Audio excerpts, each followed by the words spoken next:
Hi, my name is Meg McCullough, and I'm a clinical research nurse here at the National Institutes of Health Clinical Research Center.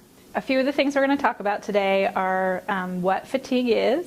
We're going to identify some causes and contributing factors to fatigue, and we're going to discuss management strategies to help you deal with your fatigue. A lot of patients, when they describe fatigue, say, my get up and go got up and went. A lot of people say they feel tired, weak, lazy, exhausted. Many different words to describe fatigue, but I'd hesitate you to say that you're lazy. It's definitely not a choice, and you do have a lot of real reasons that you're feeling fatigued when you're undergoing cancer treatments and bone marrow transplant. So the medical definition of fatigue is a subjective sense of tiredness that interferes with your usual functioning. It's distressing, it's persistent, and it's physical as well as emotional and cognitive.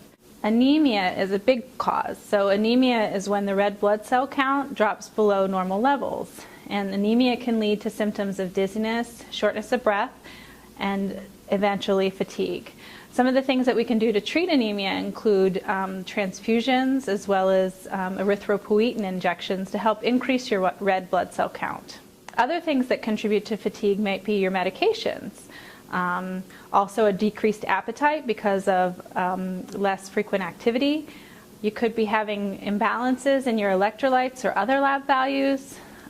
Being in the hospital and being treated for cancer can contribute to physical deconditioning because you're not as active as you used to be.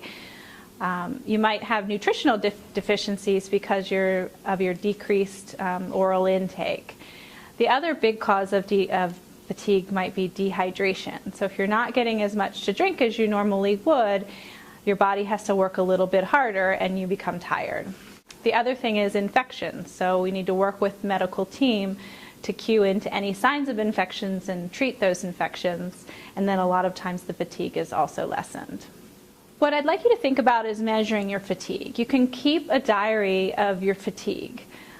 So just get a small journal and you can make daily entries and rate your fatigue. You've probably heard your nurses ask you to rate your pain, 0 to 10, 0 being no pain and 10 being the worst. You can do the same thing with fatigue. So on your best days, you might have 0 for your fatigue, and on your worst days, it might be a 10. You also want to think about not just rating it once a day, but rate it multiple times throughout the day, and you'll begin to see a pattern of times that are better for you than others. The treatment model, when we're talking about fatigue, is balancing activity with rest. So we want you to think about things that you can actively do to treat your fatigue, such as exercise, improving your nutrition, improving your leisure activities, and keeping daily routines, and try to balance that with things that you can do to promote rest and relaxation, such as getting better sleep, conserving your energy, and participating in relaxation activities. So when we think about exercise, you always want to start out slowly and discuss any new exercise routines with your treatment team. You want to listen to your body, so if something feels like it's too exhausting, it probably is, and you should slow down. And you might want to consult a physical therapist. So ask your treatment team about getting a referral to a physical therapist or even an occupational therapist. The next activity we want to focus on is how you can improve your nutrition. So fatigue generally happens when the energy requirements of the body exceed the supply of energy resources. So you could be overweight and still be undernourished. You need to pay attention to what particular nutrients your body needs. A lot of times you can get a referral to a nutritionist who can help you determine what your body needs. A couple tips are to use small, frequent meals as a way to get in your nutrition throughout the day. You want to focus on nutrient-dense foods. You may want to include a daily vitamin or other supplements after you've discussed it with your team. So you want to think about your nighttime sleep.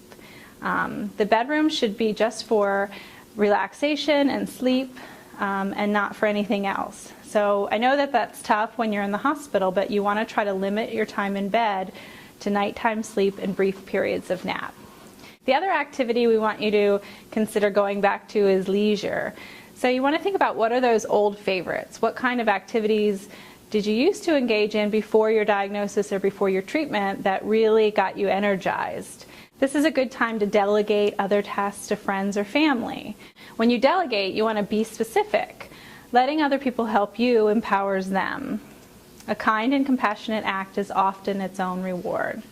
I hope you will find these tips helpful in managing your cancer-related fatigue. Thank you.